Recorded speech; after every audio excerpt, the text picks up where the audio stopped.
ঢাকার রাজপথে বিজয়ের উল্লাসে মেতেছেন তরুণরা। রক্ত দিয়ে বাংলাদেশকে স্বৈরাচার মুক্ত করা আপসহীন শিক্ষার্থীরা স্মরণ করছেন মুক্তিযুদ্ধের বীর সেনানীদের। তরুণদের প্রত্যাশা, নতুন বাংলাদেশে থাকবে না আধিপত্যবাদের চোখ রাঙানি।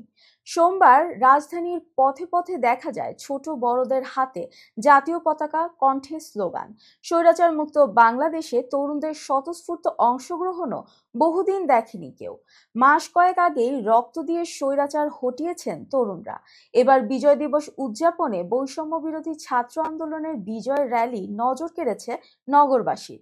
র্যালিতে অংশ নিতে এক কাতারে স্কুল, কলেজ, মাদ্রাসা ও বিশ্ববিদ্যালয়ের শিক্ষার্থীরা।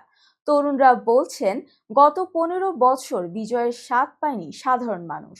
একদল এবং গোষ্ঠীর হাতেই বন্দী ছিল স্বাধীনতা। 24-এর বিজয় তাই উচ্ছ্বাসের। নতুন এই বাংলাদেশের অগ্রযাত্রা অব্যাহত রাখা দৃঢ় প্রত্যয় তাদের কণ্ঠে।